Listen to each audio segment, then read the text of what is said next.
Hello friends, let us see today's interesting poem of Elizabeth Jennings, Father to Son.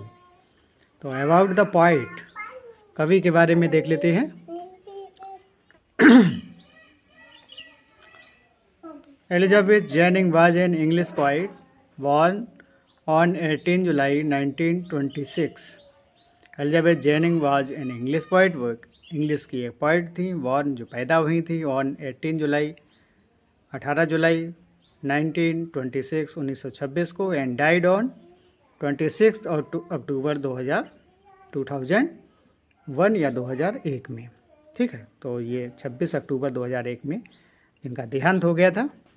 She was born in Boston, तो America के Boston नामक स्थान पे उनका जन्म हुआ था, और ये स्थान का नाम भी दिया गया है लिंकॉनशायर।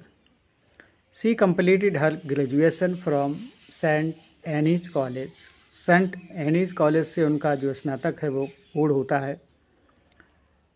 एंड आफ्टरवर्ड्स, और इसके बाद adopted the profession of writing, फिर वो राइटिंग के क्षेत्र में चली जाती हैं, राइटिंग के व्यवसाय को चुनती हैं।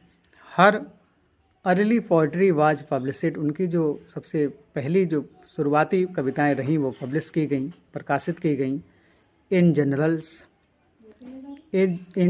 As Oxford Poetry, New English Weekly में प्रकाशित की गई इनकी पहली कविताएं, शुरुआती दौर की जो कविताएं रही हैं। द स्पेक्टेटर, आउटस्पॉट ETC, मतलब द स्पेक्टर में भी इनकी जो कविताएं रहीं वो प्रकाशित की गई।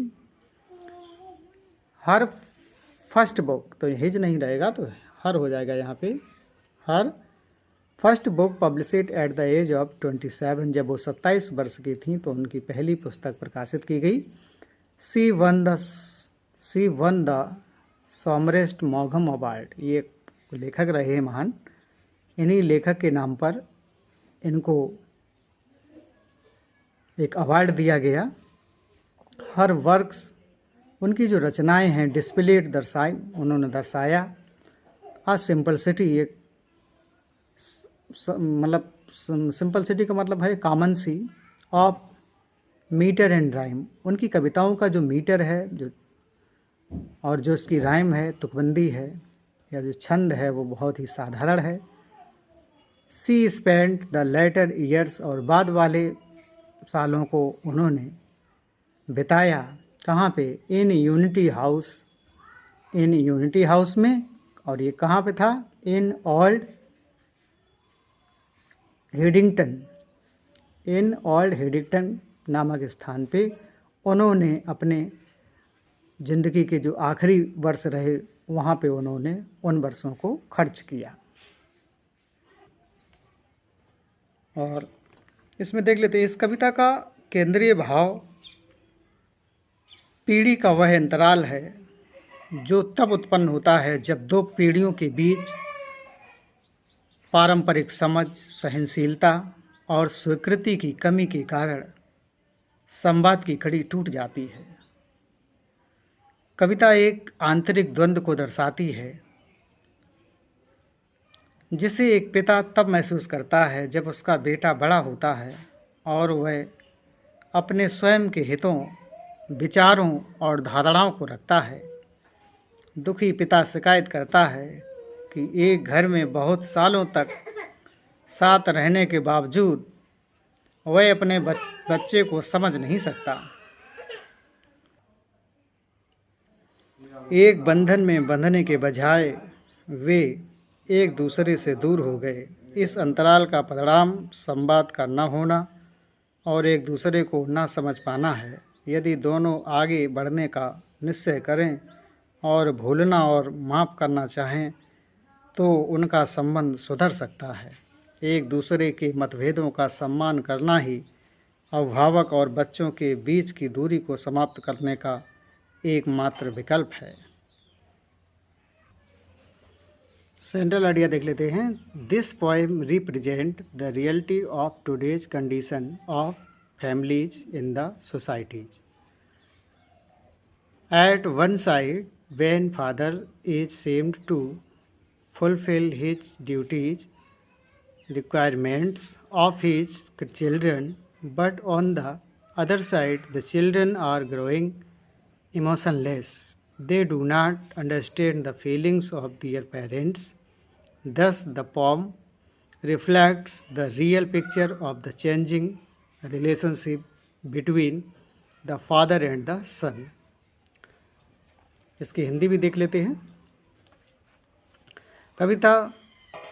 कविता समाज के परिवारों में आज की स्थिति की सच्चाई को दर्शाती है। हालांकि ये कविता बहुत इम्पोर्टेंट है। एक तरफ पिता अपने कर्तव्यों को पूरा करते हुए दिखते हैं, अपने बच्चों की ज़रूरतों को पूरा करते दिखते हैं, परंतु दूसरी तरफ बच्चे भावनाहीन होते जा रहे हैं। वे अपने माता पिता की भावनाओं को नहीं समझते हैं। इस प्रकार कविता पिता तथा पुत्र के बीच बदलते हुए रिश्तों की वास्तविक तस्वीर दिखाती है। इसका पहला स्टेंजा देख लेते हैं, जो प्रश्न बनते हैं इससे। I do not understand this child dot dot dot he was when small at have I killed. First question क्या है, इसकी हिंदी भी दे रखी है तो आप पढ़ सकते हैं यहाँ पे। Who doesn't understand this child, तो आंसर क्या हो जाएगा, कौन नहीं समझ पाता है दिस चाइल्ड, अपने इस प्रकार के बच्चों को, ऐसे बच्चों को। The poet doesn't understand his own child, मतलब जो पोइट है वो खुद ही नहीं समझ पाता है हिज ओन चाइल्ड, अपने बच्चे को। Where have both of them lived for years, दोनों कहाँ रहे। वेयर हैव बोथ, दोनों ही, ऑफ देम, ठीक, लिव्ड फॉर ईयर्स, सालों तक दोनों कहाँ रहे, कहने का तात्पर्य क्या है।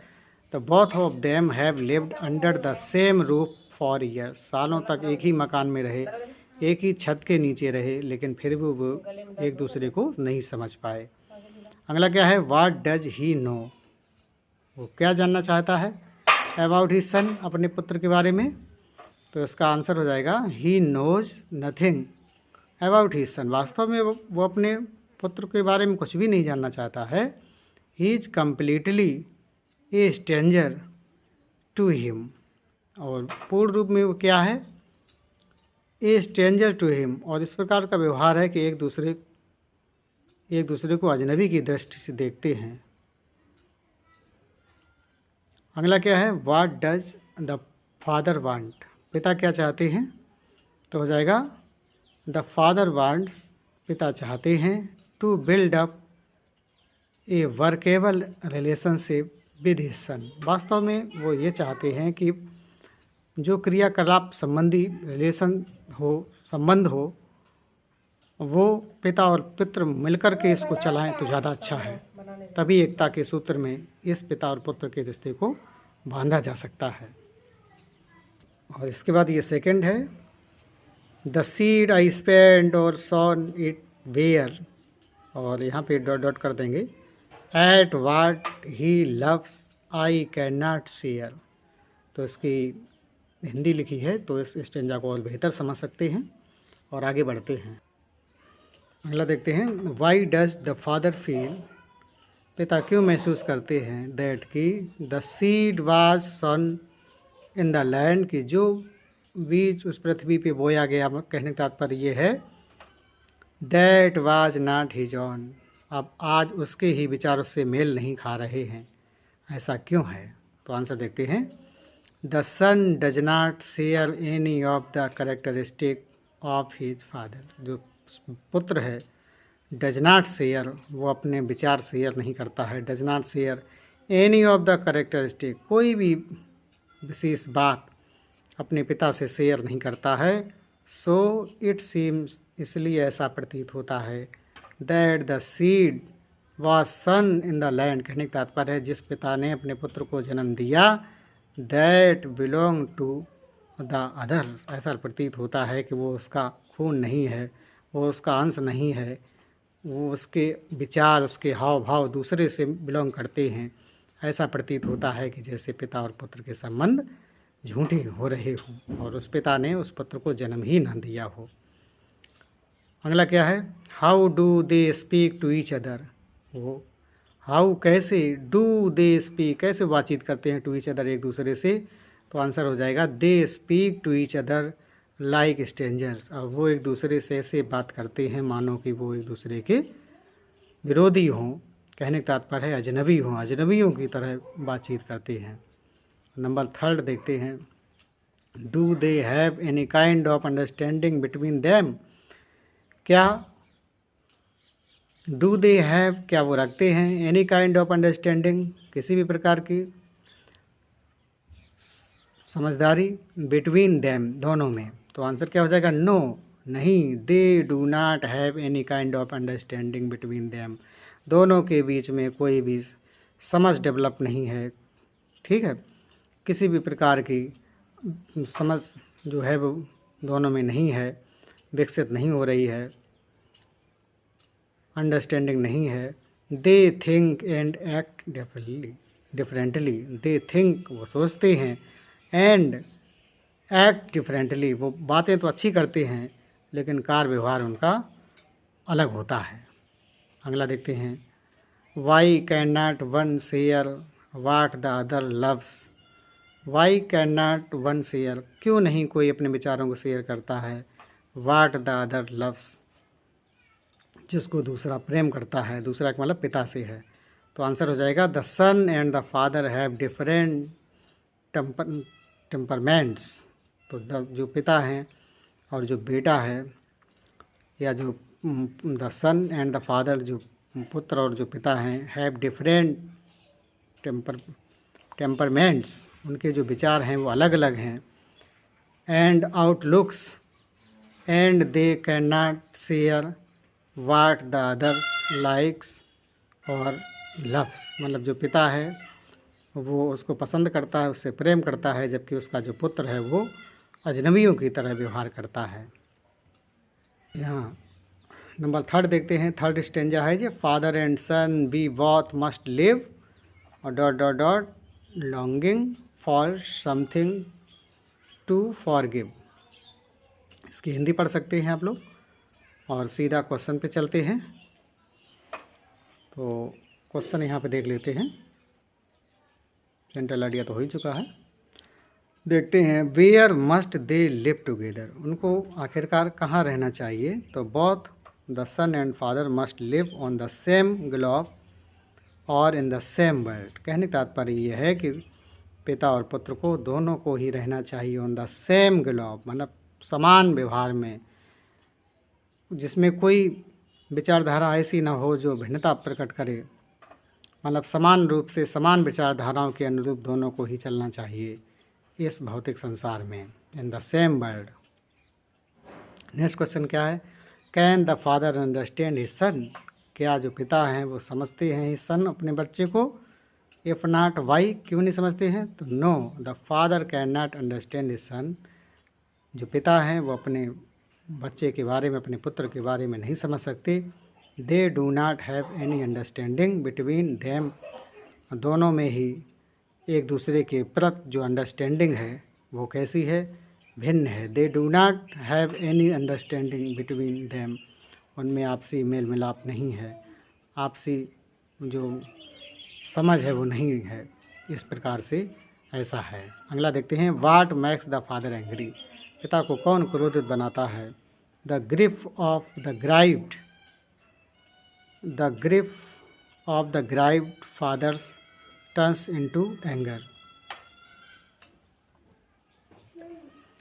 तो the grief of the grieved fathers turns into anger, जो दुख है, ऑफ द ग्रीव्ड, जिसने दुखी कर दिया है, फादर्स पिता को, टर्न्स इनटू एंगर, वही बात पिता को यहाँ पे पीड़ा दे रही है, वही बात पिता को क्रोध दिला रही है। इस प्रकार से ये 3 स्टेंजा यहाँ पे कवर हो रही है। फिल इन द ब्लैंक्स, यहाँ पे खाली स्थान भरना है, तो हो जाएगा डॉट डॉट डॉट, तो हो जाएगा आई do not understand this child, मैं इस बच्चे को नहीं समझ सकता, तो हो जाएगा आई। दूसरे में क्या है, I know nothing of him, so try to build up a relationship, तो यहाँ पे नथिंग हो जाएगा। थर्ड क्या है, at I have killed the seed I spent और सॉन, तो यहाँ पे सीड हो जाएगा। नंबर 4 में देखते हैं, there is no sign of understanding in the air, तो यहाँ पे ये हो जाएगा। नंबर 5 देखते हैं, I would forgive him to sapping from, तो हो जाएगा sorrow a new love. Number 6, I can not understand myself why anger grows from grief. Number 7, we, तो हो जाएगा each put out an empty hand longing for something to forgive. और इस प्रकार से ये कविता यहीं पे समाप्त होती है। और I hope all will be happy to see this video. Thank you very much. Have a nice day.